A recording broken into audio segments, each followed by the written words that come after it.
Pertanyaan dari Kak Gilang Al Indonesi. Kak, untuk menentukan S4 itu dari mana? Oke, sebelum dijawab, pertama kita harus luruskan pemahaman kita dulu bahwa dalam sampling plan itu terbagi dua metode, yaitu special inspection dan general inspection. Dan keduanya digunakan pada kondisi yang berbeda. Special inspection dilakukan ketika analisis yang kita lakukan bersifat destruktif terhadap sampel yang kita periksa. Sementara general inspection dilakukan ketika analisis yang kita lakukan tidak bersifat destruktif terhadap sampel yang kita periksa. Dan sebagai seorang farmasi atau apoteker, contoh yang cocok untuk menjelaskan ini dapat kita buat pada tabel sebagai berikut. Jadi pada tabel analisis destruktif ini kita dapat bahan baku obat, bahan pengisi obat, dan obat jadi.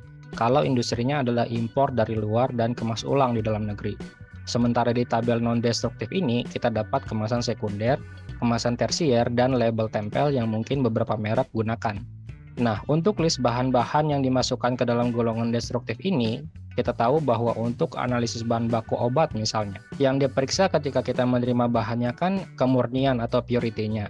Jadi kadarnya yang kita ukur, dan pengukurannya bisa bervariasi, bisa menggunakan spektrofotometer UV vis, spektroatom, HPLC, dan sebagainya. Nah, ketika kita menggunakan alat-alat tersebut, kan biasanya sampel dilarutkan dulu ke dalam pelarut, kemudian dimasukkan kan ke alatnya. Nah, sampel yang dilarutkan itu udah pasti nggak bisa kita ambil lagi, karena jatuhnya kita sudah melakukan aktivitas konsumsi di dalam proses analisanya. Berbeda dengan pemeriksaan kemasan sekunder misalnya, yang pemeriksaannya hanya mencakup visual saja, begitu rekan-rekan. Nah, untuk special inspection dan general inspection ini dibagi lagi menjadi beberapa tingkatan, yaitu S1, S2, S3, dan S4 untuk special inspection. Dan Romawi 1, Romawi 2, dan Romawi 3 untuk general inspection. Nah, karena urgensi pembahasan dan tingkatan resiko bahannya lebih besar di special inspection, serta pertanyaannya juga ke arah special inspection, jadi kita akan fokus saja di pembahasan tingkatan inspeksi di special inspection. Oke, untuk yang pertama, AQL atau Acceptance Quality Limit ini didasarkan pada ISO 2859 Part 1 tahun 1999 yang diterbitkan oleh Badan Standarisasi Internasional atau ISO, bukan BSI ya, hehehe. Nah, tujuan dari ISO ini adalah agar adanya standarisasi terhadap proses sampling atau inspeksi yang akan kita lakukan terhadap barang atau supply yang kita terima. Sebenarnya ada 8 poin sih inspeksinya, tapi yang kita bahas yang end item dan raw material aja ya. Oke, kemudian yang kedua adalah kenapa harus ada standarisasi sampling dalam proses inspeksinya.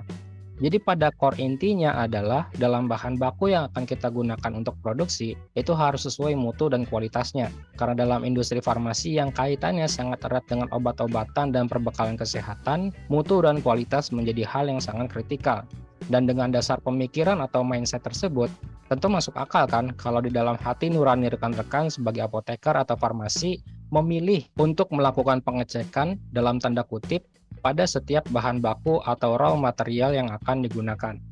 Nah, kalau misalnya bahan baku yang datang hanya 10 tong besar atau 10 jerigen atau 10 plastik besar dari supplier, tentu tidak perlu rekan-rekan melakukan pendekatan perhitungan AQL. Cek aja semuanya. Lagi pula mungkin dari 10 tong besar bahan baku tersebut dapat dibuat 50.000 tablet misalnya. Yang berarti 1 tong besar bisa menghasilkan 5.000 tablet. Tentu lebih mudah melakukan analisa dengan mengambil sampel dari masing-masing 10 tong besar tersebut kan, daripada kita analisa satu-satu dari tablet yang kita produksi dari bahan baku. Jadi konsep utama GMP, do it right from the first time and every time, itu tetap berlaku, bahkan lebih efisien juga. By the way, sebagai informasi untuk rekan-rekan, tong gede, jerigen atau plastik itu disebutnya lot ya. Jadi biasanya udah spesifik, untuk satu lot itu 15 kilo misalnya untuk satu tong gede, dan seterusnya. Nah, kalau misalnya sekali pesen terus datang 15 tong misalnya, atau 15 lot. Nah, itu disebutnya lot size, yang di ISO ditandain pakai huruf. Nah, sekarang yang jadi masalah adalah kalau kita misalnya repackaging dari industri manufaktur yang ini, yang habis buat 50.000 tablet, dan hitungan lot dari tablet yang kita pesan ini ada di tabletnya ya.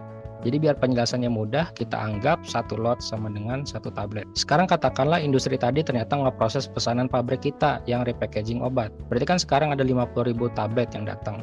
Itu gimana cara kita ngejamin kualitasnya? Apa kita analisis satu-satu tabletnya untuk memastikan kadar obatnya? Tentu enggak kan? Atau tapi boleh deh, katakanlah kita punya semua sumber daya, baik dari waktu, biaya, sampai tenaga kerjanya, untuk ngecek semua tabletnya. Pas sudah selesai dianalisis satu-satu tabletnya, ternyata kita baru sadar analisisnya destruktif ke sampelnya. Jadinya 50.000 tablet yang datang itu habis buat analisa doang. Terus kitanya jual apanya? Hasil analisanya? Enggak kan? Selain itu, meskipun industri manufaktur yang memproduksi 50.000 tablet tadi, rekan-rekan sudah tahu kalau industrinya udah nerapin GMP, CPOB, dan sertifikasi lainnya, tidak berarti kewajiban rekan-rekan sebagai pihak lain yang mengolah kembali obat tersebut menjadi gugur kewajibannya untuk melakukan pemastian mutu dan kualitasnya. Oleh karena itu, kita perlu strategi agar kita tetap dapat melakukan pemastian mutu, tetapi tidak menghabiskan banyak sumber daya. Salah satu caranya adalah menggunakan sampel dari masing-masing lot bahan yang datang, yang selanjutnya kita sebut dengan sampling. Rekan-rekan pasti udah familiar banget kan dengan proses sampling. Jadi sekarang pertanyaannya adalah bagaimana kita mendapatkan sampel yang representatif dari keseluruhan lot yang kita analisa atau periksa?